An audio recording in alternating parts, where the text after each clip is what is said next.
आज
श्री मोक्षमार्ग प्रकाशक ग्रंथ से छठा अधिकार पर આપણે સ્વાધ્યાય કરી રહ્યા છીએ।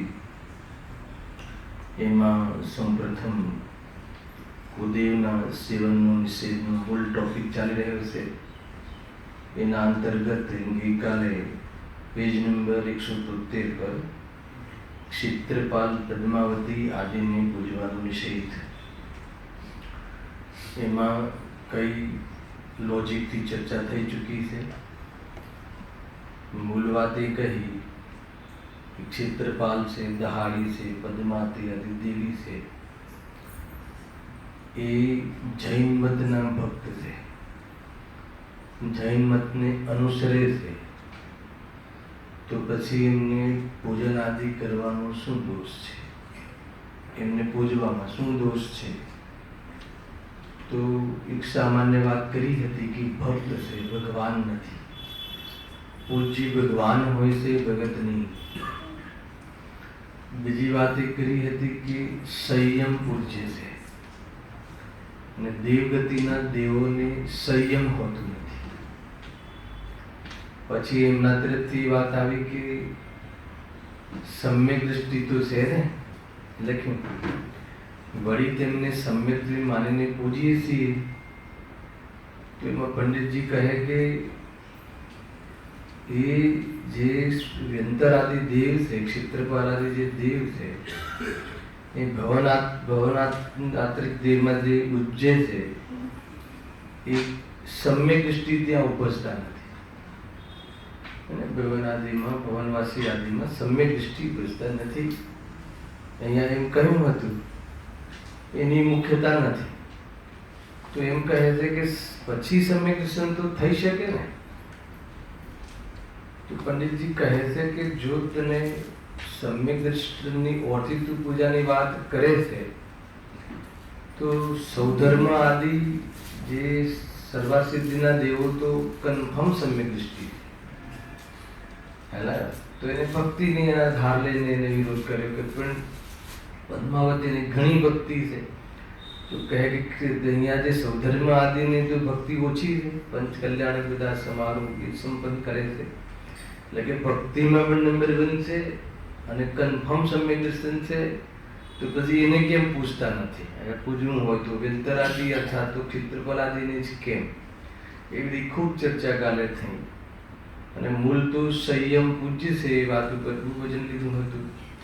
અને અંતમાં એમ કહ્યું હતું કે તો જેમ રાજાને પ્રતિહાર આદિ હોય છે, જેમ કે બહારમાં દ્વારપાલ આદિ હોય છે, એમાં ક્ષેત્રપાલ આદિ દ્વારપાલ તરીકે છે। તો પંડિતજી કહે છે કે વાત જૂઠી છે। સમુષણમાં એવી કોઈ વ્યવસ્થા નથી કે બહારમાં દ્વારપાલ હોય એની રજા લેવી પડે, પહેલાં એને મળવું પડે। એટલા માટે વાત જૂઠી છે। જેની અંદરમાં ભક્તિ હોય, સમુષણમાં ચાલ્યો જાય, પોતાનું સ્થાન ગ્રહણ કરે અને ભગવાનની વાણી સાંભળે। એમાં કોઈને પૂછવું પડે કે કોઈની રજા લેવી પડે એવી સમોષણમાં કોઈ પણ પ્રકારની ત્યાં વ્યવસ્થા અથવા એવી પ્રકારના કોઈ કાનૂન કે નિયમ નથી. એ બધી ખૂબ ચર્ચા કરી. અંતમાં જે અજ્ઞાનતાની પરાકાષ્ઠા ફરીથી યાદ કરતા કહે છે કે જુઓ તો ખરા અજ્ઞાનતાની પરાકાષ્ઠા, આયુધ સહિત હોય, એને શસ્ત્ર આદિ સહિત હોય, સંગમાં સ્ત્રી હોય અને રૌદ્ર સ્વરૂપ હોય, એના ફેસ ઉપર ક્રોધ ચાળી ખાતું હોય, તો એવા સ્વરૂપને ગાઈને ભક્તિ કરે. તો અહીંયા કહે છે કે હવે જૈન મતમાં પણ જો રૌદ્ર રૂપ પૂજ્ય થયું તો તે પણ અન્ય મત્સ્ય માનસ થયું. અંતમાં લાસ્ટમાં કહે તો કહે છે કે તીવ્ર મિથ્યા ભાવથી જૈન મતમાં પણ એવી વિપરીત પ્રવૃત્તિરૂપ માન્યતા હોય છે કે તીવ્ર કશાય વગર આ બધું સંભવ નથી. બહારમાં ભોગ આદિ ભોગ વિલાસની ખૂબ વાંછા હોય અને અંદરમાં ખોટી અંધશ્રદ્ધા હોય કે ફલાણા દેવના અથવા ફલાણે પૂજવાથી મારી આ સિદ્ધિ થશે, તો એવી તીવ્ર મિથ્યાત્વને લઈને આવી પ્રકારની ચેષ્ટાઓ થતી હોય છે. ત્યાં એ ટોપિક સમાપ્ત કર્યો. તો ફરીથી લીધું 2-4 મિનિટ. તો કાલે ખૂબ ચર્ચા થઈ અને અંતમાં પછી વળી પાછું એના નીચેના એ તો ક્ષેત્રપાલાદીની જવા દો, પણ અજ્ઞાનતાની જે પરાકાષ્ઠામાં એમ કહે છે કે જે પોતાનાથી તુચ્છ છે, કોણ? જે ગાય છે, સર્પ છે અને નિંદ્ય પણ છે, હિંગ પણ ભાષે છે. ઘણીવાર જનતાના એનો તિરસ્કાર કરતો પણ જોવામાં આવે છે, કરે તિરસ્કાર. તો જે પોતાનાથી નિંદ્ય છે એના તિરસ્કાર પણ કરતો જોવામાં આવે છે, તો પછી એને પ્રત્યક્ષ જોવામાં આવે છે, તો પછી એની પૂજ્યતાનો શું મતલબ છે? એક વાત એ થઈ. અને એના પછી તત્વ જે વૃક્ષ છે, ઝાડ પાન છે, અગ્નિ છે, જલાદિ છે, કે જે સ્થાવર જીવ છે અને એકેન્દ્રિય સ્થાવર જીવ છે, તો પંચેન્દ્રિય જે તિર્યંશથી પણ હીન જાતિના જીવો છે, તો કે એને પૂજવાનો શું મતલબ છે? એની પૂજ્યતાનો શું અર્થ છે? જે પ્રકૃતિ દ્વારા જે ઉપલબ્ધ છે, પ્રકૃતિની દ્વારા જે ભેટ છે જનતાને, અગ્નિ છે, જલ છે, હવા છે, વૃક્ષ છે, તો એને બચાવો, એનો દુરુપયોગ ન કરો અને એ બધી એનો કોઈ સદુપયોગ કરો, બરબાદ ન કરો. એ વાત તો બરાબર છે, એની રક્ષા કરો, એ વાત બરાબર છે, પણ એમાં પૂજ્યતાની વાત ક્યાં આવે? પ્રશ્ન એ હતો. જલાદિ જે આપણને મળે છે પ્રકૃતિના તરફથી, તો એનો તમે દુરુપયોગ ન કરો એ તો બરાબર છે. વૃક્ષની રક્ષા કરો એ પણ બરાબર છે. અને ગાય ભેંસ આદિ સર્પાદિ પ્રત્યે દયા ભાવ હો એ પણ બરાબર છે. પણ જે દયાને પાત્ર છે પૂજ્ય કેવી રીતે હોય છે? પ્રશ્ન એ છે. એટલે એમાં જે સમ્યક દર્શન માટે, આત્મદર્શન માટે, કશાયના અભાવ કરવાનું ધર્મ માટે એને પૂજવાની શું જરૂર છે? જે સ્વયં તુચ્છ છે, સ્વયં એકેન્દ્રિય આદિ તો પોતાનું હિત કરવા માટે પણ સમર્થ નથી, તો એ કહે છે કે એ બધી તારી ખોટી મિથ્યા દ્રષ્ટિ છે, મિથ્યા ભાવ છે. એ બધી ચર્ચા થઈ ચૂકી હતી. પછી અચેતન પર એમને કોમેન્ટ્સ કરી. એ બધાને ખબર છે, કાલે ત્યાં સુધી આવ્યા હતા કે જે શસ્ત્ર છે, ખડીઓ છે, જે ખાતા વહી જેનાથી લખવામાં આવતી, તો કે એ તો સામે પ્રત્યક્ષમાં અચેતન છે, બરાબર છે. તો એને પૂજવાનું કે એને ભગવાન મહાવીરની ફોટાની બાજુમાં એક લક્ષ્મી દેવીનો ફોટો, એક ભગવાન મહાવીરનો ફોટો, ને બાજુ ખલ ત્યાં મૂકી દિવાળીના દિવસે એને જે ટીલા ટપકા કરે, એને પૂજે, એને જે પણ કરે, તો કે એ તો અચેતન છે. એ કેવી રીતે સમર્થ છે તને સુખી કરવા માટે કે તારે કાર્યની સિદ્ધિ કરવા માટે? તો એની સફાઈ રાખવી એ વાત જુદી છે, પણ એની પૂજા કરવી એ ક્યાંથી લાગુ? એ બધી વાતો કાલે કરી નથી. હવે આગળ જો, એ તો અચેતન છે, સર્વશક્તિથી હીન પ્રત્યક્ષ જોઈએ છે, બરાબર? મળ્યું? પેજ નંબર 173 ત્યાંથી વાંચવાનું બાકી છે. તેમાં પૂજ્યપણાનો ઉપચાર પણ સંભવતો નથી. જે ખલ આદિ જે ખડીઓ બધું બનાવે છે, પેન આદિ, કલમ આદિ, એના પર તો કોઈ સુખી થવાનો કે એના કોઈ પૂજ્યપણાનો કોઈ ઉપચાર પણ સંભવતો નથી. તેથી તેમને પૂજવા એ મહામિથ્યાત્વ ભાવ છે. અને ઘણા લોકો જે દુકાનનો ઉમરો હોય, ઉમરાને નમસ્કાર કરે છે. હવે શું કામ કરે છે, શું નથી, શું કામ એની પાછળ શું એનું લોજિક છે, એ બધું કરતા હોય. તેમને પૂજવાથી પ્રત્યક્ષમાં અનુમાનથી પણ કોઈ ફળ પ્રાપ્તિ ભાસતી નથી. સામાન્ય બુદ્ધિવાળા જીવ પણ વિચારી શકે છે કે એને પૂજવાથી, એની આસ્થા કરવાથી એમાં કોઈ પ્રત્યક્ષમાં આપણને કોઈ એનાથી કોઈ લાભ થતો હોય, કોઈ સુખી થતા હોય એવું અનુમાનથી કે પ્રત્યક્ષ આદિથી આપણને ખ્યાલમાં આવે એવું છે કે કાંઈ એવા કોઈ ફળની પ્રાપ્તિ થતી નથી.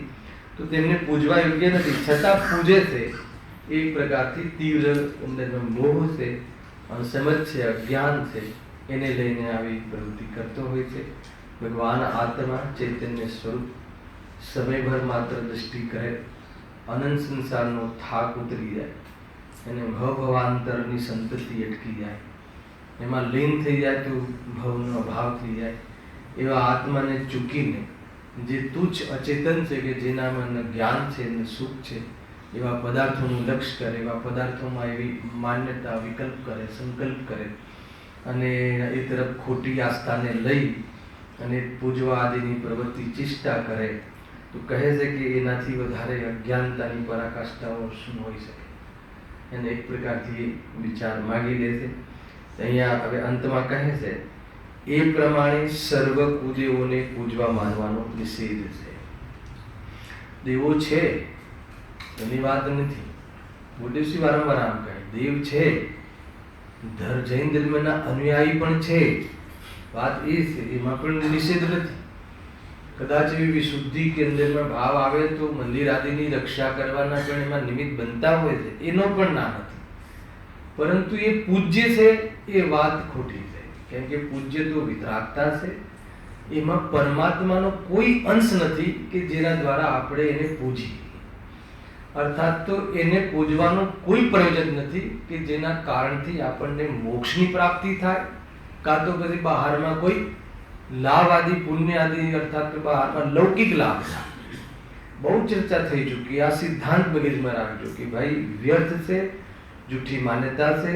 બહારમાં લોકમાં પણ લૌકિકમાં પણ લાભ થવો અલાભ થવો એનો આધાર તારા પાપ પુણ્ય છે, અર્થાત તો તારા પરિણામના નિમિત્તથી બંધાયેલા કર્મ છે. એમાં દેવમાં હું માનું કે મને લાભ મળશે એ વ્યર્થ છે, ખોટી માન્યતા છે અને એની પૂજા આદિ કરવી એકદમ બકવાસ છે અથવા વ્યર્થ છે. એક પ્રકારથી એવું લાગે કે પ્રત્યક્ષમાં આ બધા ખોટા તૂટ છે, એને છતાં પણ અજ્ઞાનતાની કોઈ જબરજસ્ત મહિમા કહો કે જીવને એવું લાગ્યા રાખે છે કે ક્યારેક તો કોઈ દેવ આવીને મને લાભ કરી જશે કે મને અહીંયાથી સિમંદર ભગવાનના દર્શન કરવા લઈ જશે કે મોક્ષે લઈ જશે, તો કે તારી ભૂલ છે, એવું કાંઈ થતું નથી. હવે આગળ જુઓ તો ખરા ફરીથી મિથ્યાત્વની મહિમા. એનો અર્થ શું કે મહિમા કરવાની છે એમ નહીં. જુઓ તો ખરા મિથ્યાત્વનું સ્વરૂપ કેવી પ્રકારની એમાં પ્રવૃત્તિ કરે છે. જો લોકમાં તો સાંભળજો, શું લોજિકલ ચર્ચા છે. લોકમાં તો પોતાનાથી નીચાને નમતા પોતાને નિંદ્ય માને છે. શું કહે હે ને, પોતાનાથી કોઈ નીચો હોય, નાનો હોય, ગરીબ હોય, પોતાનાથી સામગ્રી ઓછી હોય સહયોગમાં એને, અથવા કોઈ થોડો ભણેલો ન હોય તો એને તો એની સાથે નમતા અથવા એની સાથે કોઈ એને હાય હેલો કરવામાં શું અનુભવ કરે છે? પોતાને હીન અનુભવ કરે છે. નિંદે કે હીન અનુભવ માને છે. અરે એવા કોઈ ગરીબ લોકો હોય કે બહારમાં કોઈ થોડો માનસિક તકલીફ વાળો હોય, એ જય જિનેન્દ્ર કહે તો બી એને ન ગમે. પણ કોઈ મોટો વ્યક્તિ જય જિનેન્દ્ર કહે તો ઉભો રહીને જય જિનેન્દ્ર કહે. તો જય જિનેન્દ્રનો મહિમા છે કે વ્યક્તિનો મહિમા છે? તમે જોજો કન્સેપ્ટ. કોઈ એકદમ સામાન્ય વ્યક્તિ આવે, તૂટે ફૂટે હાલ હોય એને, અને તમને જય જિનેન્દ્ર કહે તો એ જ અંદરમાં ઉત્સાહ કે અંદરમાં પ્રમોદ આવે છે કે નહીં? તો કહે છે કે તું સંયોગને જોઈને તું બહારનો ઉપચાર કરે છે, તો કે એ પણ તારા ઠેકાણા નથી. કે બહારમાં જોવું એની અહીંયા તો બીજી બાજુ લઈ જવું કે તને થોડોક બહારમાં તારાથી નીચું દેખાતો હોય, ઉંમરમાં નાનો હોય, રૂપમાં થોડો વીક હોય, અને એને તો એ તારી સાથે તું વાત કરે કે તને એને તું બહારમાં કોઈ બી પ્રકારનો ઉપચાર કરવો હોય લૌકિક હે ને, કોઈ બી નમસ્તે કે જે બી કરાતું હોય ત્યાં, તો એમાં તો તને બહુ એમ હીનપણું લાગે છે. પણ અહીં આ ક્ષેત્રમાં, ધર્મ ક્ષેત્રમાં તો મોહિત બની રોડા પર્યંતને પણ પૂછતા પણ નિંદ્ય માનતો નથી. રોડા તો તમને બતાવી દઉં ને પહેલા. રોડા એટલે શું ઋષભ? યાદ છે? રખડતો પથ્થર. બહુ ચર્ચા કરી છે. આ કઈ હવે આ તો થોડી ફાસ્ટ જવા જેવી વાત છે. રખડતો પથ્થર હોય ને, આમ એ પથ્થરને કોઈ આમ મૂકી દે ક્યાંય અને થોડુંક કુમકુમ લગાવી દે પહેલા કે નહીં, તો પછી બહુ મંદિર બની જાય. પછી ધીરે ધીરે આ બની જાય, તે બની જાય. એને એન્ક્રોચમેન્ટનો વિરોધ કરવો ભારતમાં, એને મોટા આઈએસ ઓફિસર પણ વિરોધ ના કરી શકે, કલેક્ટર પણ હટાવી ના શકે એ પથ્થરને. વાત બહુ થઈ હતી આપણે. એટલે અહીંયા ભારતમાં અંધશ્રદ્ધાની તો બધી જગ્યાએ છે, પણ જ્યાં ધર્મનો દેશ કહેવાય છે, ત્યાં સાચો ધર્મ જ્યાં ચાલી રહ્યો છે, તો એની સાથે સાથે આ પણ ચાલી રહ્યો છે. ગઈકાલે વાત કરી હતી જયેશભાઈ કે બહુ પંચમ કાળનો જબરજસ્ત પ્રભાવ કહો, જે બી કહો, હું ડાબસરની કાળનો કે જ્યાં સાક્ષાત જ્યાં પ્રભુ બિરાજે છે, વિતરાગી દેવ, એની બાજુમાં બરાબર આ દેવ જે અસંયમી દેવોની સ્થાપના કરવી, તો એ બુદ્ધિ ખરાબ છે ને, એટલે થઈ જાય. જો શું કહે, મોહનો મહિમા છે આ બધું. તો એ રોડા પર્યંતને પૂજતા પણ નિંદ્યતા માનતો નથી. બહારમાં એવા પથ્થરને પણ પૂજવા માટે પોતાને હીન અનુભવ કરતો નથી. બરાબર? લોકમાં પણ જેનાથી પોતાનું કાંઈ પણ પ્રયોજન સિદ્ધ થતું ન જાણે તેની જ સેવા કરે છે. પણ મોહિત બની, ફરીથી જો, લોકમાં પણ જેનાથી પોતાનું કાંઈ પણ પ્રયોજન સિદ્ધ થતું જાણે તેની જ સેવા કરે. લોકમાં પણ આપણે કોની સેવા કરીએ? કોની આપણે મતલબ કે નમસ્તે કરીએ કે સેવા કરીએ કે કોઈની હેલ્પ અથવા કોઈની હેલ્પ લેવી હોય તો આપણે એની ઉપચારથી પણ એની ઓબ્લાઇઝ થઈએ કે નથી થતા? તો કે લોકમાં તો આપણે કાર્ય સિદ્ધ થતું દેખાય તો ત્યાં અહીંયા કહે છે કે તો એની સેવા કરે. પણ અહીંયા તો પ્રયોજન સિદ્ધ થતું ન દેખાય, ખ્યાલમાં બી આવે કે આ પથરા શું કરવાના છે, તો પણ ખબર નહીં અંદરમાં કોઈ એવી શ્રદ્ધા કામ કરતી હોય છે કે વાત ભલે સાચી છે, બધું અહીંયા હા હા બી કરે, પરંતુ એ અવસર આવે તો એની સેવા પૂજા કરવાનું કે એનું સન્માન કરવાનું ન ચૂકે. એને વાતો તો બહુ મોટી મોટી કરે કે નહીં આમ નહીં તેમ નહીં, બરાબર છે, પણ જ્યારે એવી કોઈ મેટર આવી જાય ત્યારે એ ન ચૂકે. જો લોકમાં પણ જેનાથી કાંઈ પણ પ્રયોજન સિદ્ધ થતું જાણે તેની જ સેવા કરે, પણ મોહિત બની કુદેવોથી મારું પ્રયોજન કેમ સિદ્ધ થશે તેનો વિચાર કર્યા વિના જ કુદેવોનું સેવન કરે છે. એને કેવી રીતે સિદ્ધ થાય, કેવી રીતે આપણને આપણી મદદ કરી શકે, અને પુણ્યનો ઉદય હોય બહારમાં સહાયમાં નિમિત્ત બને એ વાત સમજમાં આવે છે, પરંતુ કેવી રીતે બને આ હિંમત? જો વળી આ કુદેવોનું સેવન કરતા, સાંભળજો, જોરદાર લખ્યું છે, હજારો વિઘ્ન થાય તેને તો ગણે નહીં. ભાઈ ખ્યાલ આવ્યો કે નહીં? કોઈ એકાદ વાર એવા યોગાનો યોગ કાકતાલીય ન્યાય, એને કાગડાને ઉડવાને ગાડીને તૂટવા, બેસવા કે ઉડવા તૂટવા, એને તો એને એવી રીતે કોઈ એકાદ કાર્ય પોતાના પુણ્યના ઉદયથી સધે, અને એ વખતે કોઈ બહારમાં જ્યોતિષ કે આવા વેંતર આદિનું કોઈ એને બહારમાં નિમિત્તનું બન્યું હોય તો પછી એને એવી શ્રદ્ધા બેસી જાય છે એને, પછી હજારો વાર સક્સેસ ના જાય, વિઘ્ન આવે તો પણ એની આસ્થા કેવી નીવ નાખી દે છે કે નહીં આમાં કોઈ મારી ભક્તિની ભૂલ હશે, મારી શ્રદ્ધામાં કોઈ ખોટ હશે, બાકી એ લોકો તો કરી શકે. અને એવી રીતે આ જીવ ચોટ્યો છે એમ કહે છે. જો હા, કુદેવાદીના સેવન કર્યા, બહુ સરસ લોજિક આપ્યું. જો ફરીથી, વળી આ કુદેવનું સેવન કરતા હજારો વિઘ્ન થાય તેને તો ગણે નહીં, અને કોઈ પુણ્યના ઉદયથી ઈષ્ટ કાર્ય થઈ જાય તેને કહે છે કે આના સેવનથી આ કાર્ય થયું, તરત જ એને શ્રેય આપી દે, એને ક્રેડિટ આપી દે. એને હજારો વાર ફેલ જાય અને એક વાર સક્સેસ જાય તો ક્રેડિટ કોને આપે? અને એમ ના વિચારે કે પુણ્યના ઉદયથી કે થવા પણ એ થયું છે, પણ એ બસ કે ક્રેડિટ આપે કે ભાઈ એ તો ભાઈ એકવાર જે આ અંદરમાં મને આસ્થા છે, દીવાબત્તી કર્યું છે ને એનો આ ફાયદો છે, એમ કરીને એની સાથે કનેક્શન કરે, ઓર પોષણ કરે. દરેક વિચાર તો શું છે, એક દ્રવ્ય બીજા દ્રવ્યનું કરી શકે નહીં, પણ એક દ્રવ્ય બીજા દ્રવ્યનું કરે છે એવી અનાદિથી માન્યતા છે, અને એને જ પુષ્ટ કરે બહારમાં આવા નિમિત્તો પામીને, એનું નામ દરેક વિચાર. જો કોઈ કુદેવાદિકના સેવન કર્યા વિના જે ઇષ્ટ કાર્યો થાય તેને તો ગણે નહીં, પણ કોઈ અનિષ્ટ થાય તેને કહે કે આનું સેવન કર્યું નહીં તેથી અનિષ્ટ થયું, એની સાથે જોડી દે. હે ને, ઘરમાં બહુ ખરાબ દશા હોય છે, એક બહુ ન માનતી હોય હે ને, અને એ કહે કે ભાઈ નથી માનતા ને કાંઈ એક દિવસ અણબનાવ બને તો કે જો તારા કારણે જ થાય છે, તું માનતી નથી ને, અમે દીવાબત્તી કરી એટલે તું બહાર જતી રહેશે.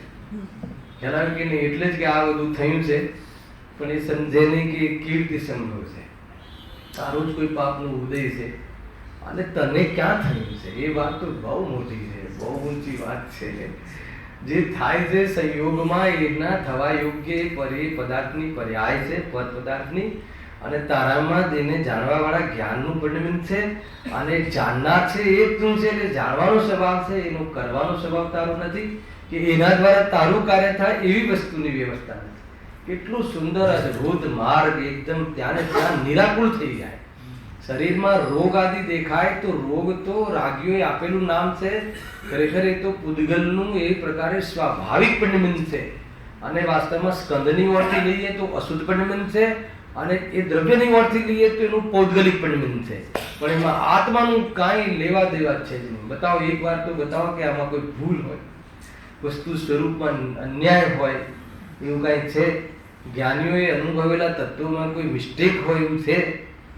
બહુ વિચાર કરવા જેવું છે. તાત્કાલિક છૂટો છે એને અનુભવવાની તાત્કાલિક વ્યવસ્થા, પરંતુ તારે સુખી થવું નથી હે ને, એ અહીંયા કહે છે. તારે કષાયનું પોષણ કરીને સુખી થવું છે, તો કે કેવી રીતે બને? ન બને. જો અદ્ભુત વાત છે. જો અહીંયા શું કહે છે, આનું સેવન અનિષ્ટ થયું. એટલું વિચારતો નથી કે જો ઈષ્ટ અનિષ્ટ કરવું તેમના જ આધીન હોય, સાંભળજો, તો જે તેમને પૂજે તેને ઈષ્ટ જ થવું જોઈએ, તથા કોઈ ન પૂજે તેને અનિષ્ટ જ થવું જોઈએ. હજારો વાર દેખાય છે કે એના જેને નાસ્તિક કહે છે, દુનિયા નાસ્તિક હે ને, કે આમ મંદિર ના જાય એટલે નાસ્તિક, દેવોને ના માને એટલે નાસ્તિક, તો બી એનું અનિષ્ટ થતું નથી દેખાતું. ખ્યાલ આવ્યો કે નહીં? અને જે આસ્તિક છે એની દ્રષ્ટિમાં તો એનું અનિષ્ટ થતું દેખાય છે. તો ઈષ્ટ અનિષ્ટ એને આધીન નથી, એટલું તો પ્રૂવ થાય છે સીધે સીધું, ભણ્યા વગર પ્રૂવ થાય છે કે નથી થતું? સીધી વાત કહે છે કે નહીં? ગજબ છે ભાઈ. જો છતાં ખબર નહીં એની આંખ આગળ શું પડદો પડી જાય છે કે એને બસ એની આદત છે કે કોઈ મારું ભલું કરી જાય બસ, હે ને. પોતે સ્વયં કોઈ ઉપાય કે કોઈ સ્વયં એનું ભલું કરવાનો ઉપાય પોતે કરી શકે છે, અને ભલું કરવાના ઉપાયમાં જે કશાયની મનતા અથવા વિશુદ્ધિ હોય છે એમાં બાહ્ય લૌકિક લાભ પ્રાપ્ત થતા હોય છે. આત્માર્થીઓને સાધર્મી, આત્માર્થીઓને જ્ઞાનીઓને લૌકિક લાભનો અંદરમાં કામના હોતી નથી. એ ખાસ ધ્યાન રાખવું. હોય બહુ બધે લૌકિક લાભ હોય છે, પણ એની અપેક્ષા હોતી નથી. વિદત છે. જ્ઞાનીઓને પુણ્યના ઉદય ઓછા હોય છે, ખ્યાલ આવે કે નહીં? પણ એમાં એમને જરા પણ એવું નથી કે આનાથી મારી કોઈ કાર્યની સિદ્ધિ થાય છે કે બીજા કરતાં હું મોટો, એવો અનુભવ કરતા નથી. બહુ સુંદર છે. જુઓ, હા શું કહે છે, કેટલા તથા કોઈ ન પૂજે તો એને અનિષ્ટ. હા ફરીથી આનું સેવન કરીને તે એટલું પણ વિચારતો નથી કે જો ઈષ્ટ અનિષ્ટ કરવું તેમના જ આધીન હોય. કોના આધીન? આ દેવી દેવતાઓના. તો જે તેમને પૂજે તેને ઈષ્ટ જ થવું જોઈએ, તથા કોઈ ન પૂજે તેને અનિષ્ટ જ થવું જોઈએ. પણ તેવું તો દેખાતું નથી. કેમ દેખાતું નથી? જો ઓર લખ્યું, કારણ કે શીતલાને ઘણી માનવા છતાં, ઓર ઉદાહરણ, પણ કોઈને ત્યાં પુત્ર આદિ મરતા જોઈએ છે. ખ્યાલ આવે? શીતલા આદિ દેવી થઈ ગઈ ને, કોઈને શીતળા છપડા નીકળે તો તરત જ એને દેવીઓ યાદ આવે છે કે નહીં, દેવો કરી આવીએ. ડૉક્ટર પાસે જવું જોઈએ કે ક્યાં જવું જોઈએ? પણ આ દેવી દેવતાઓ પાસે જાય છે. શીતલા માતા શોધી લાવે ક્યાંય કોઈ ગામડે હોય તો કહે છે કે એના જે વાસ્તવમાં ભક્ત છે એના ઘરે બી દીકરાઓ મરતા દેખાય છે, અને એના ભક્ત નથી હોતા એના ઘરે દીકરાઓના લાંબા લાંબા આયુષ્ય દેખાય છે. તો પણ આ જીવ એને અક્કલ ખુલતી નથી એ કે આ કોઈ એવું કારણ નથી, એ કોઈ બાહ્યમાં કારણ નથી. માટે શીતલાને માનવી કાંઈ પણ કાર્યકારી નથી, એટલે એમાં એનાથી કોઈ પણ લાભ નથી. તું જો તટ પ્રશ્ન કરે છે, એક એક પ્રશ્ન થોડું સ્પીડથી લઉં છું, આ બધું ખ્યાલમાં આવેલું છે. કાર્યકારી ભલે ન હોય, એટલે લાભ ભલે ના થતો હોય, પણ તેને માનવાથી કાંઈ બગાડ તો થતો નથી ને. ખ્યાલ આવે? ભલે આપણને ભલું ના કરે તો ન કરે, કાર્યકારી નથી, પણ એને માનવાથી એટલે શું? એને પૂજવાથી, એમાં આસ્થા રાખવાથી, એને એના શરણમાં રહેવાથી, એને ભગવાન માની લેવાથી, એને આપણા ઈષ્ટ માની લેવાથી, ખ્યાલ આદર્શ માનવાથી એમાં કઈ બગાડ તો થતો નથી ને? બોલો, બગાડ થાય છે કે નથી થતો? કેવો બગાડ થાય છે એમના કહેવા વાળા છે. હાલાકી નહીં. જો બગાડ ન થતો હોય તો અમે શા માટે નિષેધ કરીએ? અમારે તમારી સાથે એવી શું દુશ્મની છે કે અમે તમને એની ભક્તિ છોડાવીએ? હવે હજી બગાડ ના થતો હોય તો કરુણા તો જુઓ જ્ઞાનીઓના હૃદયમાં. હવે કેવો બગાડ થાય છે જુઓ. પરંતુ તેમને માનવાથી એટલે શું? માનવું શું કહેવાય? આ મારા ઈષ્ટ છે, મારા આદર્શ છે, મારું ભલું કરશે, એમને કહ્યા પ્રમાણે એમની સેવા પૂજા કરીએ તો ભોગ વિલાસમાં અનુકૂળતા મળશે. ખ્યાલ આવે કે નહીં? એ બધું એ માનવાનો અર્થ આ છે. એ રીતે સાચા દેવની પણ માનવાની વાત છે કે સાચા દેવ અમારા માર્ગદર્શક છે. એમને બતાવેલા માર્ગ દ્વારા જ એકાંતે એના દ્વારા જ સંસાર મટશે. અન્ય કોઈના કારણથી અથવા અન્ય કોઈના માર્ગદર્શનના અંતર્ગત કાર્ય નહીં સિદ્ધ થાય. સ્વયં કરવાથી જ થશે, પણ માર્ગદર્શન વિતરાગીનું જ હશે. એનું નામ દેવશાસ્ત્ર ગુરુનું શ્રદ્ધા. એ રીતે જો અહીંયા શું કહે છે? એમને માનવાથી એક તો મિથ્યાત્વાદી દઢ થવાથી. એને કેમ કે એ તો આપણે એવું માનીએ છીએ ને કે મારું ભલું કરે, તો એક દ્રવ્ય બીજા દ્રવ્યનું કરે, રક્ષા કરે, હું એની રક્ષા કરું, મારી કોઈ રક્ષા કરે, એવી માન્યતા તો અનાદિથી છે. તો કે એ દઢ થાય છે. એમને માનવાનો અર્થ છે કે અનાદિથી પરદ્રવ્યના કર્તૃત્વની, એકત્વની, મમત્વની બુદ્ધિ શું થાય છે? પાકી થાય છે. કોઈ મારે આધીન થઈ જાય તો હું સુખી થઈ જાઉં, અને દેવ મારા આધીન કરી શકે છે. હાલ એવી પરદ્રવ્યને મારા આધીન કરીને સુખી થવા એવી માન્યતા તો અનાદિથી છે. અને તું એમના નિમિત્તથી એમનું લક્ષ્ય કરીને તારી આ માન્યતાનું તું પોષણ કરે છે, તો શું થાય છે? મિથ્યાત્વ દઢ થાય છે. ભાઈ બહુ બધું વિચાર કરવા જેવું છે. એક પરમાણુ માત્રથી આપણે કનેક્શન રાખીએ શ્રદ્ધામાં, દ્રષ્ટિમાં, કે આનાથી મારું કાર્ય સદશે, તો કોઈ કહી શકે અમે ક્યાં કોઈ બહુ તમારી પાસે અથવા દુનિયા પાસે અપેક્ષા રાખીએ છીએ કે મોટા બંગલા કે આ કે મળી જાય. તો કહે છે કે બંગલા છોડી દે, તું એક પરમાણુ માત્રની પણ તારે એમ હશે કે આ હોય તો મારી કાર્યની સિદ્ધિ થાય અથવા મારે અનુકૂળતા મળી જાય, તો તારી અભિપ્રાયની વાસનામાં અનંત પદાર્થોને મેળવવાની અંદરમાં ભાવના છે, મિથ્યા ભાવના છે. બરાબર છે? ભલે વર્તમાનમાં તારી કશાય એ પ્રમાણેનો રોલ નથી ભજવી રહી કે બધું જોઈએ છે, પરંતુ એક પદાર્થથી તું તારી કોઈ બી કાર્યની સિદ્ધિ માને છે, તો એ વાત આગળ જરૂર ખુલવાની છે કે મને હવે હજુ જોઈએ. તો કહે છે કે એને લઈને આ તારા અનંત ભવના પરિભ્રમણનું બીજ છે. કેમ કે એક પરમાણુ માત્ર સાથે પણ તું આવી અંદરમાં ઈચ્છા, ચેષ્ટા, ઈષ્ટની શુદ્ધિ રાખે છે, તો દુનિયામાં અનંત પદાર્થો છે. પૂતગલ અનંતાનંદ, જીવ અનંત. તો કે બધા પદાર્થો પાસે જવાની વાસના અભિપ્રાયમાં પડી છે, અને એ ભાવ તને અનંત પદાર્થો પાસે ફરવાનો, પરિભ્રમણ કરવાનો અવસર પ્રદાન કરશે, અને તું રાગ દ્વેષ કરીને દુઃખી થઈ જઈશ. ખ્યાલ આવે કે ના? તો કોઈ કહે કે નહીં અમે બહુ સંતુષ્ટ છીએ. છે એવો કોઈ જીવ અહીંયા? અમે બહુ સંતુષ્ટ છીએ ભાવેશભાઈ, અમને એવું નથી હવે વધારે કંઈ જોઈએ, બસ આટલું પર્યાપ્ત છે. ખ્યાલ આટલું પર્યાપ્ત છે એનો શું અર્થ? કે અમે બહુ સંતુષ્ટ છીએ, હવે કોઈ બીજી ફર્મો ખોલવી કે આ કરવું, કે હવે નવી જાતિના કોઈ અંદરમાં પરિણામ છે, બસ જેટલું મળ્યું છે એટલું પર્યાપ્ત છે. પણ જોડે શબ્દ લખાવે જેટલું ભગવાનની મરજીથી મળ્યું છે, એલા કે નહીં, એને ભગવાનની કૃપાથી મળ્યું છે એટલું પર્યાપ્ત.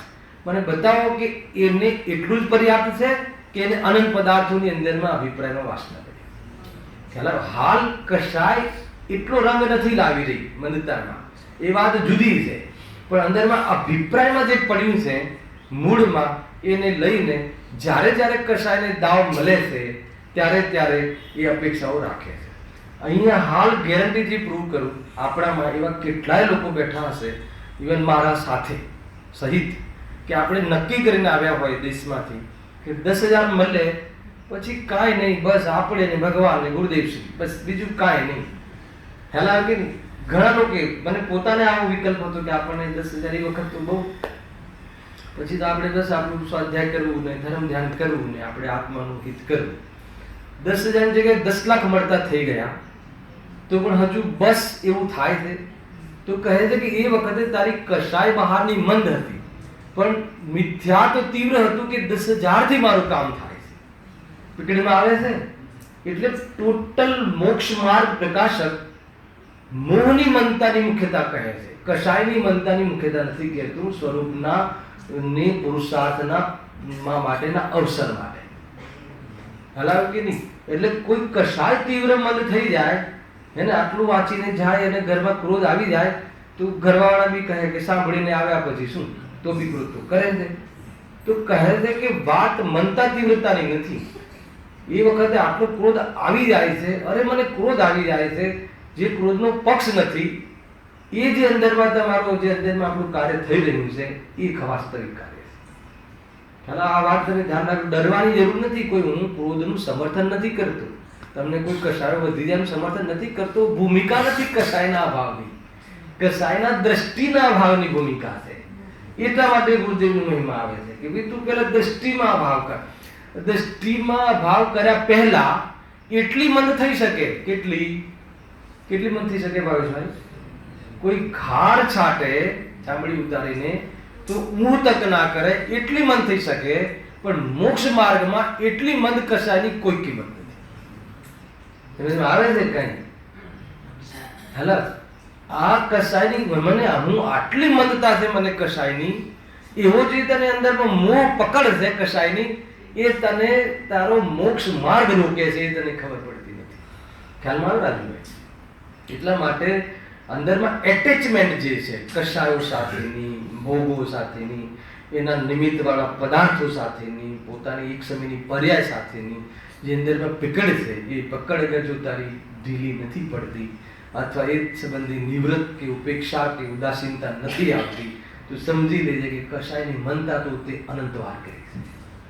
હાલાવે કે નહીં? અનંતવાર તે દયા દાન વ્રત આદિ અનંતવાર તે લોકોને અને જબરજસ્ત એમાં તે હેલ્પ કરી છે ને, અનંત બહુ પરબો બંધાવી છે ને, હોસ્પિટલો બંધાવી છે ને, એનાથી કાંઈ નથી. ખ્યાલ આવે છે ભાઈ? બહુ બધી બાબતો છે. આ તો અહીંયા કહે છે ને, જો શું કહે છે વાત ક્યાં, હું તો અહીંયા આવ્યો ને કે એક મિથ્યાત્વાદી તને ખબર નથી પડતી કે ભાઈ તને બહારમાં તારું ટોટલ ધન ચાલી જાય. લખી દેજો કે એક મિથ્યાત્વાદી દઢ થવાથી મોક્ષ માર્ગ દુર્લભ થઈ જાય છે અને એ મોટો બગાડ છે. અને તારી ઇજ્જત જતી રહે, તારા સહયોગમાંથી સ્નેહીજનો ડૂબી જાય, તારા પૈસા બધા જ એને ડૂબી જાય, એને જેને કહેવાય નખોદ નીકળી જાય. શું કહો જીનવાણીની સામે? તો એ તારો બગાડ થતો નથી. પરંતુ જે મોક્ષ માર્ગ તારો દુર્લભ થઈ જાય છે તો એવો બગાડ થઈ જાય છે. અને તને રસપૂર્વક એને તને મિથ્યાત્વના પૂરા રસપૂર્વક એનું સેવન કરે છે, તો કહે છે કે તે આ મળેલા અવસરની કદર ના કરી. કયા? વિજ્ઞાનના અવસરની, તને મળેલા જ્ઞાનીઓની તે કદર ના કરી, એને બતાવેલા માર્ગની તે કદર ના કરી. તો કહે છે કે હવે તને એ માર્ગ મળવાની ઓપોર્ચ્યુનિટી નહીં મળે અને એવા જ્ઞાનની વ્યવસ્થા નહીં મળે કે તું વેદ જ્ઞાન કરી શકે. કે એ જે બગાડ છે, એ જે નુકસાન છે, એ ખરેખર નુકસાન છે, એ જ નુકસાન છે. બતાવો પ્રફુલભાઈ, નુકસાન કોને કહેવાય? આટલું સમજાય બધી બતાવો, નુકસાન કોને કહેવાય? હાલાવે કે નહીં? આત્માની શાંતિ ખોવાઈ રહી છે એ નુકસાન કહેવાય. એટલે કશાયનું પોષણ થઈ રહ્યું છે એ નુકસાન કહેવાય. સમજમાં આવે છે? આ કન્સેપ્ટ હોવો જોઈએ. તમને વેપારમાં નુકસાનના શબ્દો બોલવા પડે, એ ત્યારે એ પ્રમાણેની ભાષા છે, પણ એ નુકસાનનો શબ્દ બોલાય તો આપણે એ વિચારવાનું કે હું સંસારમાં જે ભરાઈ રહ્યો છું કશાયને લઈને, હજુ મુક્તિના માર્ગમાં મેં વિચાર નથી કર્યો, એ મને બહુ મોટું નુકસાન થઈ રહ્યું છે. અગર જો આ પ્રમાણે તમને જે કશાયના અભાવ સંબંધી મેં વિચાર નથી કર્યો, એ જે દિવસે તમને નુકસાન લાગે, સમજી લેવાનું કે હવે મુક્તિના માર્ગના પ્રારંભનો ચાન્સ છે. હાલાવે કે નહીં? પ્રારંભ નથી, શું કહેવાય? ચાન્સ. બરાબર વિચાર કરજો ભાવેશભાઈ, શાંતિથી સમજવા જેવી વાત છે. જો ગજબ છે. અને એ મોટો બગાડ છે. બીજું કુદેવાદીને પૂછવાથી બીજો કયો બગાડ છે? બીજું એનાથી પાપ બંધ થાય છે, એ નાનો બગાડ છે. એને એ નથી લખ્યું પણ જોડી દો ને. પાપ બંધ થાય છે, નાનો બગાડ છે, અને મોક્ષની જે દુર્લભતા થાય છે, મોટો બગાડ છે. કેમ કે પાપ બંધમાં તો બહુ બહારનો પ્રતિકૂળતાઓ મળશે, પરંતુ મોક્ષ માર્ગ મળવાની જે દુર્લભતા છે એ બહુ મોટો બગાડ છે. આ વાત બહુ વિચાર કરવો જોઈએ. કશાયના પોષણનો માર્ગ નથી. કશાય આપણને ગમવી ના જોઈએ. કશાયનો અભાવ જ્યારે થવો હોય ત્યારે થાય, પણ કશાયનો પક્ષ પહેલા છોડવું. ખ્યાલ આવે કે નહીં? પક્ષ એટલે અને આ મને પિંચ કરે છે. કશાય મને આકુલતા આપે છે. કઈ કશાય? બોલો ફટાફટ. તીવ્ર કે મંદ? બોલો સંકેત. કઈ કશાય? અને બંને. હવે હું થોડું કશાયના પ્રવૃત્તિ બોલીને કહું, પૂછું હે ને. ભોગ આદિના કોઈને બહારમાં કોઈને દુઃખ આપીને કે અથવા કોઈની નિંદા કરીને એ જે કશાય એ દુઃખનું કારણ છે. અને ભગવાનની ભક્તિ, પૂજા પાઠ, ગુરુદેવશ્રીના પ્રવચન સાંભળવાનો ભાવ, એને બાહુબલી ભગવાનની પ્રતિમા બિરાજમાન કરવાનો ભાવ, એને એ કશાય દુઃખરૂપ છે કે સુખરૂપ છે? બોલો હે? નહીં, કશાય દુઃખરૂપ છે કે સુખરૂપ છે? નહીં, કેટલીક સુખરૂપ છે અને કેટલીક દુઃખરૂપ છે. પાપ પુણ્ય અધિકાર હે. હું તો કહું છું કે મોહજન્ય નથી જેને, એને બી ભક્તિના ભાવ આવ્યા. ગુરુદેવ શ્રીને આપણને હજારો લોકોને તત્વની પ્રેરણાનો ભાવ આવ્યો. એ ભાવ એમને દુઃખરૂપ લાગતો હશે કે સુખરૂપ લાગતો હશે? એ દુઃખરૂપ લાગે છે એટલે જ એ જ્ઞાની છે. હરાયો કે નહીં? તો પછી શું કામ પરિણમે છે? તો કે સહન થતી કશાય, સ્વરૂપનો પુરુષાર્થ નથી, હે ને. અસ્થિરતા કહો, કમજોરી કહો, એ શાબ્દિક છે, શબ્દ છે શાસ્ત્રના, પણ એમાં સ્વંદનો પુરુષાર્થ થતો નથી અને કશાય સહન થતી નથી. અને કશાય આવે તો આ જ પ્રકારની આવે છે, આ ક્વોલિટીની, બીજા લેવલની આવતી નથી. પણ આ કશાય છે, હે ને. શું છે? કશાય. કશાય એટલે ખ્યાલ આવે ને? હા, કશાય. જેમ કશાય જીવતા જીવોને સળગાવી દે છે, મારી નાખે છે, એમ આ કશાય જીવના જીવત્વપણાને પ્રગટ થવા દીધું નથી, જીવના સુખને પ્રગટ થવા દીધું. એ ઉપાધિ કેવી રીતે હોઈ શકે? એ ઘણી બધી બાબતો છે. જો જ્યારે જ્યારે તમને હમણાં જ બાહુબલી ભગવાનનો યંત્ર મૂકીને આવ્યા હોય અને પછી આવું કહો તો કેવી રીતે થાય? એ યંત્રની પણ બહુ ચર્ચા ચાલી ગઈ છે હમણાં આજકાલ. યંત્ર શું છે? યંત્ર બે પ્રકારના યંત્ર છે. જે અચલિત પ્રતિમાઓ હોય, અચલિત જે બિરાજમાન કરવા, અહીંયા બી જે અચલિત છે એના નીચે જે યંત્ર છે, યંત્રને બિરાજમાન કરવામાં આવે એક.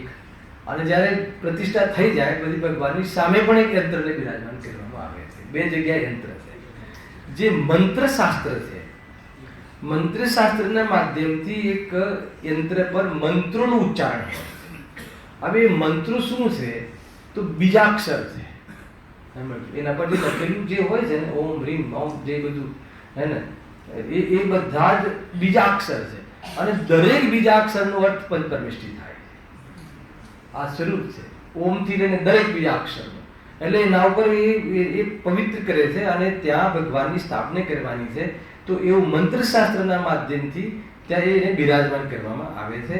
પણ એને અડી લેવાથી કે એને માથે લઈ લેવાથી, હે ને, માથે લેવાનો પણ નિષેધ નથી, એને સ્પર્શ કરવાનો પણ નિષેધ નથી, પણ એને અડી લેવાથી આમ થાય ને તેમ થાય એ માન્યતાનો નિષેધ છે. હલા કે નહીં? શું થાય? અરે સાક્ષાત ભગવાનને માથે લઈ લેવાથી શું થાય? કહો ને. યંત્ર તો દૂરની વાત. શું થાય? મોક્ષે જવાય. હલા કે નહીં? ભાઈ કાંઈ ના થાય. અરે એમના અંદર વિશુદ્ધિ હોય, એમાં સૂત્રો લખેલા છે, એમાં નિમિત્તિક શક્તિ પણ હોય છે. એને એવી વિશુદ્ધિના બલ પર પહેલા હમણાં બહુ ચાલી ગયું ને યંત્ર મંત્ર, આખું યંત્ર મંત્ર તંત્ર ચલાવી દઉં થોડુંક મેં. એ મંત્ર વિદ્યાઓથી વિમાનો ઉડે છે ત્યાં. તો એ વિદ્યા છે, એવા નિમિત્તિક સંબંધો છે. તો એનાથી એ પ્રમાણેની ત્યાં બહારમાં કાર્યની સિદ્ધિ થતી હોય છે. સિદ્ધિમાં નિમિત્ત પણ બનતું હોય છે. સિદ્ધિ તો એના સ્વકાલમાં થવાના કારણે જ થાય છે, એ વાત પાકી છે. અને જે ભગવાનની સામે યંત્ર બિરાજમાન કરવામાં આવે છે, મેં કે વિનાયક નામનું યંત્ર હોય. વિનાયક સિદ્ધિ નહીં, વિનાયક ગણપતિ નહીં, વિનાયક એટલે પંચપરમેષ્ઠી. અને એમાં પંચપરમેષ્ઠી એમાં સૂત્રમાં એમાં સ્થાપિત કર્યા હોય છે કે જેથી કોઈ જગ્યાએ પૂજનમાં જવું હોય તો ઘણી જગ્યાએ અવિનય થતો હોય છે પ્રતિમા લઈ જવાનો, તો તમે એમાં યંત્રને લઈ જઈને એવી પ્રકારની સ્થાપના કરી શકો છો, એટલું જ છે. બીજું કોઈ એમાં કાંઈ જંતર મંતર કાંઈ નથી કે એને અડી લઈએ તો કોઈ વિશેષ થાય. એ તો ભગવાન બિરાજમાન છે તો એવી પ્રસન્નતા આવે, એનું પ્રશસ્તિ, એનું પહેલા સૌ પ્રથમ આપણે એમના પ્રારંભ કરી રહ્યા છીએ તો યાર એની માટીને અડીએ ને ત્યાં તો બી આપણને ઉત્સાહ આવે. બસ તો એનાથી કોઈ માટીથી કાંઈ થઈ જાય ને એ માટી ઘરે લઈ આવીને ડબ્બીમાં મૂકી દઈએ એવું બધું કાંઈ કરતા ને એ ગ્રહિત મિથ્યાત્વ છે. ખરા કે લોકો પછી મુઠ્ઠી ભરીને લઈ આવે માટીની, પછી રાખી મૂકે, માટી છે ખ્યાલ કે નહીં. અરે જે બધી વસ્તુ છે સ્થાપના નિક્ષેપની છે, અને સ્થાપના નિક્ષેપ જે છે એ જ્ઞાનીઓને નય હોય છે, નયના વિષયને નિક્ષેપ કહે છે, અને સ્થાપના નિક્ષેપ સાચું જ્ઞાનીઓને હોય છે. કેમ કે અંદરની સ્થાપના પૂર્વક બહારમાં એને હેતુ બનાવે છે. બહુ બધી બાબતો છે, હમણાં તમારે નય ચાલ્યા ને, નય ઘણું બધું ચાલે છે એ રીતે 14 ભંગ ને નય ને સપ્તભંગ ને 14 ને ઘણી બધી ચર્ચાઓ ચાલી આ અધિકારમાં નાટક છે. બહુ મોટો વિષય છે, હું તમને 2-4 લીટીમાં નહીં કહી શકું. એના એ રીતે આગળ હા એનું બીજું એનાથી પાપ બંધ થાય છે અને તેથી ભાવિમાં દુઃખ પામીએ છે એ જ બગાડે છે. આ ચર્ચા પહેલા થઈ ચૂકી છે કે દેવશાસ્ત્ર ગુરુ, સાચા દેવશાસ્ત્ર ગુરુ પણ કાંઈ કરી શકતા નથી અને પદ્માવતી આદિ બી કંઈ કરી શકતા નથી. અને જ્યારે સાચા દેવશાસ્ત્ર ગુરુની તમે સેવા ભક્તિ કર્યો છો તો પછી આમને બી કરવામાં શું વાંધો? આ બધા પ્રશ્નો મૂકીને ચર્ચા ખૂબ થઈ ચૂકી છે. એમનાથી પાપ બંધ થાય છે, આ કુદેવોથી, ત્યાંથી પુણ્ય બંધ થાય છે. કેમ કે આ વિતરાગતા છે અને રાગના અભાવ કરવાની શિખામણ છે, અને એ જ વસ્તુનો વિચાર વિમર્શ કરવાનો એ જ વાસ્તવમાં ભગવાનના લક્ષિત થવાની ભક્તિ છે.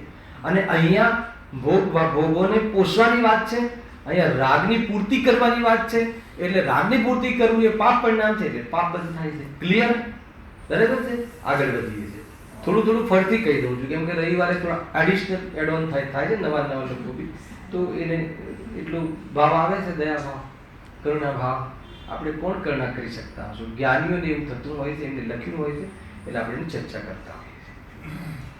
પ્રશ્ન: મિથ્યાત્વાદી ભાવ તો હવે સાંભળો, બહુ શું લોજિક છે, ખબર નહીં બુદ્ધિ ખરાબ હોય ત્યારે આવા પ્રકારના પ્રશ્નો થાય. મિથ્યાત્વિક ભાવ તો અતત્વ સિદ્ધાંતવાદી થતા થાય, બરાબર છે? મિથ્યાત્વ શાનાથી થાય? 7 તત્વની ભૂલ, સ્વપર સંબંધી ભૂલ. આ 7 તત્વ કયા ને? 7 તત્વ સંબંધી જે અસિદ્ધાંત છે, અતત્વ સિદ્ધાંત છે, એનાથી મિથ્યાત્વ થાય છે. સાંભળજો. તથા પાપ બંધ ખરાબ કાર્યો કરતા થાય છે. બે મિથ્યાત્વ શાનાથી થાય નહીં ભાઈ?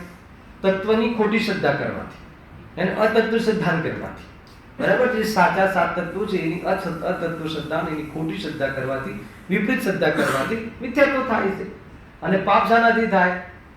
અહીંયા લખ્યું ને, અને પાપ બનતો હિંસા, જૂઠ, ચોરી, કુશી અને પરિગ્રહ એવું બધું કરવાથી થાય છે, એનાથી પાપ થાય છે. પણ આમને માનવાથી મિથ્યાત્વથી ભાવને પાપ બંધ કેવી રીતે થાય? ખ્યાલ કે ભાઈ દેહથી આત્મા જુદો છે અને એવું ન માનીએ તો એનાથી મિથ્યાત્વ થાય. પણ પદ્માવતીને પૂજવાથી મિથ્યાત્વ કેવી રીતે થાય? એનો અર્થ કે તમે દેહથી આત્મા જુદો છે, આત્મા જ્ઞાન સ્વભાવી છે, રાગ છોડવા લાયક છે, એ માનો ને, એનાથી સિદ્ધાંત સમ્યક કરી લો અને પદ્માવતી આદિને ખુશ રાખો, એને પૂજા કરો, તો એમાં મિથ્યાત્વ ક્યાં આવે? બરાબર છે પ્રશ્ન? ખ્યાલ આવે કે નહીં? જોરદાર છે ભાઈ, બહુ તમને જવાબ તો બહુ જોરદાર આપ્યો છે. મને બતાવો કે ભાઈ જે સાચા દેવશાસ્ત્ર ગુરુની જે પૂજા છે એ તો 7 તત્વ મોક્ષ તત્વ આવી જાય છે, અને આ પદ્માવતી આદિની જે એ તો પૂજવા પાછળનો ઉદ્દેશ જ એ છે કે મારું ભલું કરે, તો એમાં તો મિથ્યાત્વનું પોષણ જ છે. મને કોઈ પદાર્થ ઈષ્ટ લાગે છે ને કોઈ પદાર્થ અનિષ્ટ લાગે છે, એમાં ઈષ્ટ પદાર્થોની પ્રાપ્તિ મને આ દેવો દ્વારા થાય છે, એમને ખુશ કરવાથી થાય છે. અને અનિષ્ટથી બચવા માટે દેવોને ખુશ રાખવા પડે છે, એટલે અનિષ્ટથી બચાય છે. એવી માન્યતા જ તો વાસ્તવમાં 7 તત્વની ભૂલ છે. ખ્યાલ કે નહીં? તો એમાં તો ગર્ભિત છે કે એમાં તો 7 તત્વની ભૂલ ગર્ભિત છે. 7 તત્વના ભૂલનું પોષણ છે, ભૂલ તો અનાદિની છે, પણ એના પોષણની વાત આવે છે. જો અંદર લખ્યું છે એનો બહુ જોરદાર જવાબ છે. પ્રથમ તો પરદ્રવ્યો લોકો કહે છે એમાં શું વાંધો છે, એમાં શું વાંધો છે, એમાં આપણું શું બગડી જાય છે? જેને હાથ તો જોડવા છે, બરાબર છે. અને અમે ક્યાં અમે દેહથી આત્મા એક છે એવું માનવાની વાત કરીએ છીએ. તો દેહથી આત્મા એક માનવો એક જ શબ્દ છે એકત્વ બુદ્ધિનું, હે ને? ખરેખર મિથ્યા બુદ્ધિ શું છે? કોઈ પદાર્થને ઈષ્ટ માનવો, કોઈ પદાર્થને અનિષ્ટ માનવો, હે ને? અને જેને ઈષ્ટ માને એની સાથે રાખવાનો ભાવ કરવો, અને જે અનિષ્ટ માને એને હટાવવાનો ભાવ કરવો, એ રાગ દ્વેષ. અને એને હટાવવા માટે અથવા રાખવા માટે, ઈષ્ટ પદાર્થને રાખવા માટે કે અનિષ્ટ લાગતો પદાર્થને હટાવવા માટે જે કંઈ કરવું પડે ને પાપ કહેવાય. આટલો ખ્યાલ આવ્યો? આ કોની હિસ્ટ્રી છે, હે ને? આ દરેક જીવ આ જ કરે. બોલો ઋષભ, શું કરીએ છીએ આપણે આખો દિવસ? વેપાર કરીએ છીએ કે આ બધું કરીએ છીએ?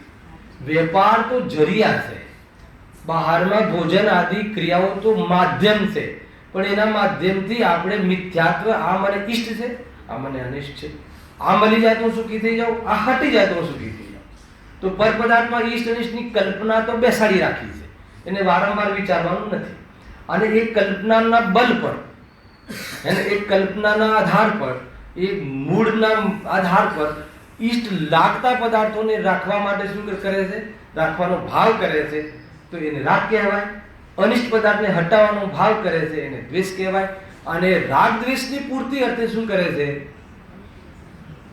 જે કરવું પડે એ કરે, જે કરવું પડે એને, એનાથી વડીલોનો એને અનાદર કરવું પડે તો અનાદર કરે, મા બાપને કાઢી મૂકવા હોય તો કાઢી મૂકે.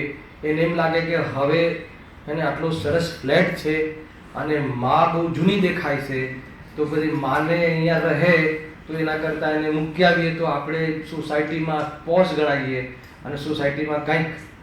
તો હવે માં શું લાગવા લાગી? અનિષ્ટ. ક્યારે? કે એને જ્યારે બધી જાયદાદ આપી દીધી પછી શું લાગવા લાગી? અનિષ્ટ. આ શું છે? મિથ્યા. ખ્યાલ આવે છે કે નહીં? તમને એવું લાગતું હશે કે અમે લોકો તો આવા નથી, અમને તમે અમે ભગવાન આત્મા સંભળાવો, ધૂન ચડે, આ ચડે, કે તને ખ્યાલ જ નથી કાંઈ. એને તું આ તો ઉદાહરણ છે, તું એવા કેટલાય પદાર્થોમાં ઈષ્ટ અનિષ્ટની કલ્પના કરે છે. આજે કહ્યું ને, એક અણુ માત્રમાં ઈષ્ટ બુદ્ધિ અનિષ્ટ બુદ્ધિ અનંત ભાવનું બીજ છે, મિથ્યાત્વ સંસારનું મૂળ છે, અને સમ્યક દર્શન ધર્મનું મૂળ છે. હલાવે કે નહીં? અને પાપ પુણ્ય સંસારનો વિસ્તાર છે, અને ચારિત્ર ખરેખર ધર્મ છે. ખ્યાલ આવે કે ના આવે? કઈ તો મૂળ વગર ધર્મનો વિસ્તાર કેવી રીતે થાય? ખ્યાલ આવે?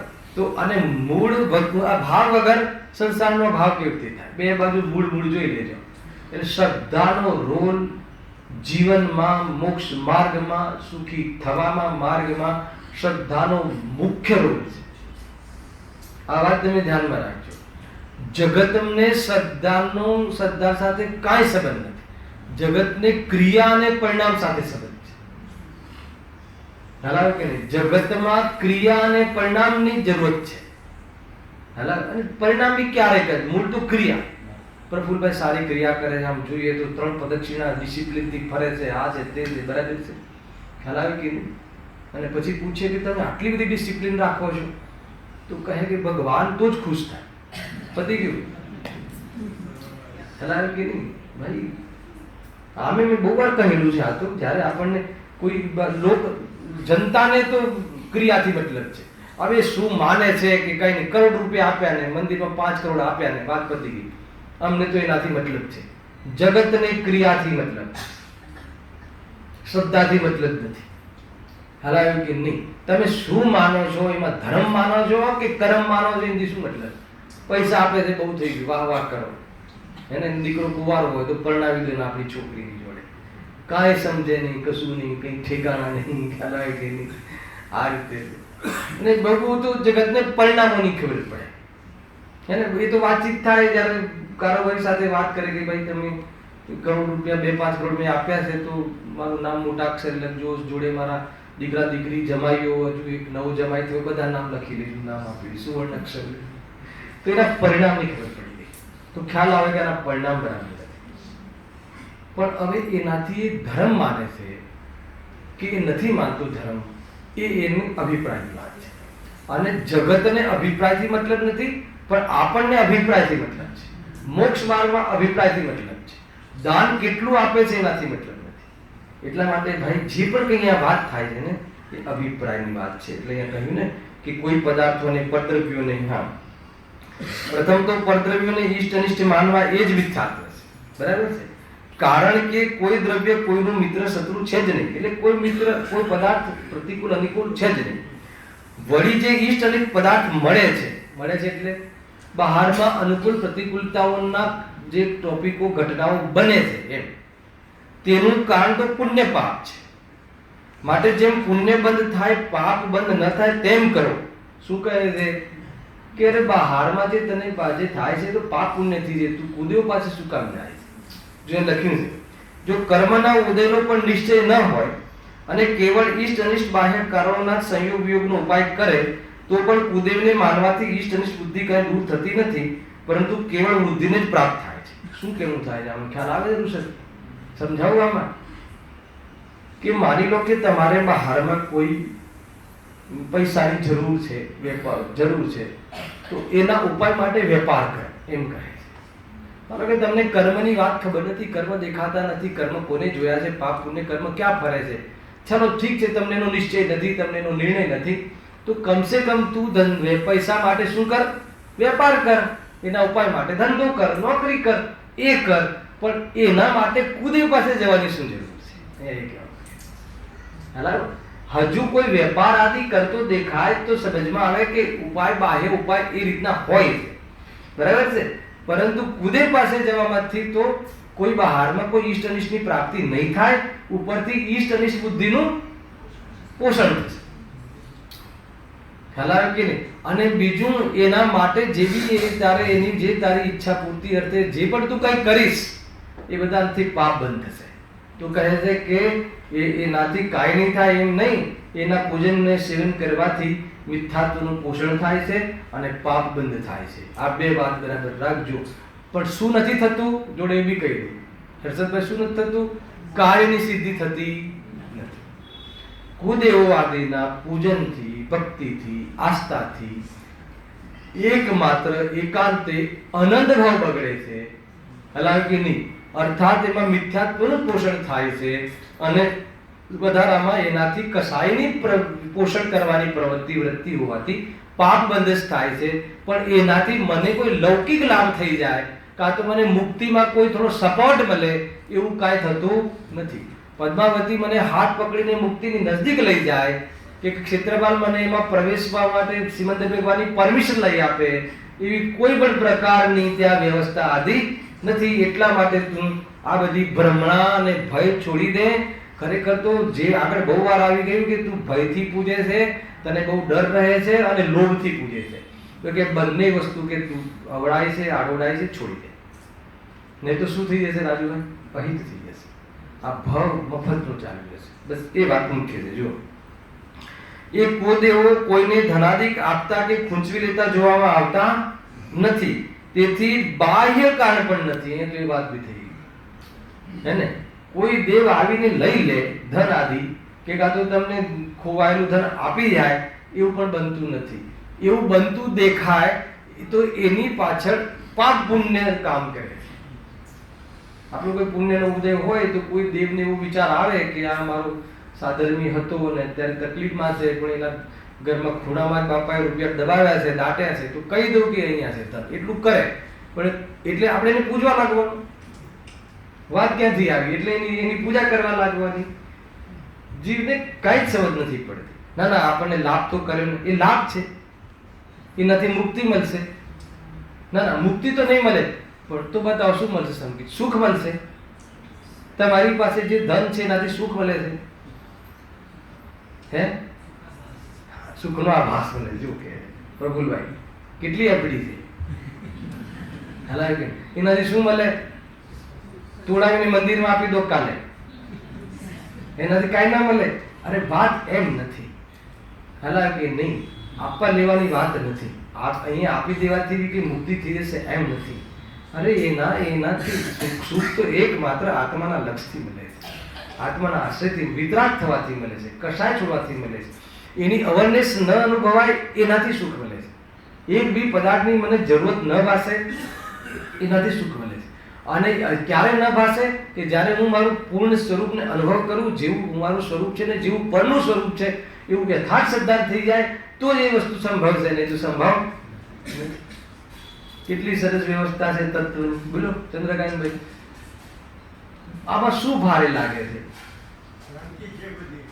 એ પણ ભ્રાંતિ છોડવામાં શું ભારે લાગે છે?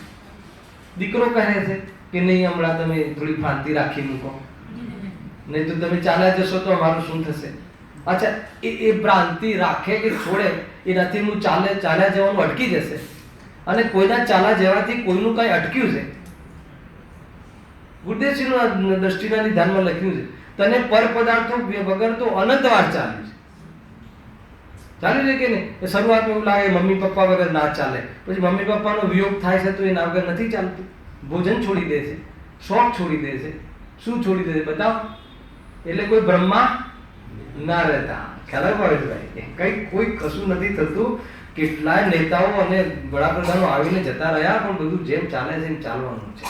એને એમાં કાંઈ આગળ પાછળ ચાલતું નથી. જો ગીધર છે ક્યાં આવ્યા હતા, આટલું વાંચી લઈએ. હા, એ કુદેવો કોઈને ધર્માધિક આપતા નથી, ખૂંચવી લેતા જોવામાં આવતા નથી, તેથી બાહ્ય કાંડ પણ નથી. તો એની માન્યતા શા માટે કરવામાં આવે છે? તો કે તું વિચાર શાના માટે કરે છે? જો લખ્યો જવાબ, જ્યારે અત્યંત બ્રહ્મ બુદ્ધિ થાય, આવ્યું ચંદ્રકાંત, જો ભ્રાંતિ અથવા જીવાદી તત્વોના શ્રદ્ધાન જ્ઞાનનો અંશ પણ ન હોય, સાત તત્વનો વિચાર ના હોય, અભ્યાસ ના હોય, સાત તત્વનો નિર્ણય ના હોય, સ્વપરનો નિર્ણય ના હોય, તથા રાગ દ્વેષની અત્યંત તીવ્રતા હોય. ખ્યાલ આવ્યો કે નહીં? તો આપણે શું કરવું? તત્વ નિર્ણય કરો, તત્વનો અભ્યાસ રાખો, તત્વનો નિર્ણય કરો, એના માધ્યમથી આત્માની પ્રગતિ કરો, સ્વરૂપમાં સમાવવાનો પુરુષાર્થ કરો. એ સિવાય સુખી થવાનો બીજો ત્રીજો ઓપ્શન છે નહીં, એમ અહીંયા કહે છે. ત્યાં જે કાળ નથી, જો તથા રાગદ્વેષની અત્યંત તીવ્રતા હોય ત્યારે, આવી તીવ્રતા હોય ત્યારે જે કાળ નથી, કોના સુખના જે કાળ નથી તેને પણ ઈષ્ટ અનિષ્ટનું કારણ માને, અને ત્યારે કુદેવની માન્યતા થાય. ત્યારે જો એટલે કોઈ કુદેવ હોતો નથી, કુદેવ માન્યતામાં હોય છે. કોઈ પદ્માવતી કહેતા નથી કે તમે મને પૂજો. આજ સુધી એ તો બધા સારા દેવો છે, એ તો બધા જૈન ધર્મના દેવો છે, એમને દાવ નથી કર્યો કે તમે મને પૂજો. આ તો આપણે જ સ્વયં આપણી ખોટી બુદ્ધિથી એમને દેવ આપણી માન્યતામાં છે કે વિતરાગી દેવ તો કાંઈ કરશે નહીં, તો કોની પાસે જવું? તો કે રાગી દેવ બાજુમાં બેસાડી દઈએ તો વિતરાગી દેવને તો આપણે બસ પૂજે લેવું જોઈએ, સમજી લેવું જોઈએ, અને આપણે આમની સાથે સંબંધ રાખવો જોઈએ. તો કહે છે કે આપણા બંને સુધરે કે બધું બગડે. તો એ રીતે અહીંયા વાત છે. આ પ્રમાણે કુદેવના સેવનના નિષેધનું પ્રકરણ સમાપ્ત થયું. કુગુરુના શ્રદ્ધાનો નિષેધનું બહુ મોટું પ્રકરણ છે. નેક્સ્ટ શનિ રવિ સ્થાનિકા છે એટલે ગેપ છે, એના પછી શનિ રવિ પાછું આપણે સહેજાનંદી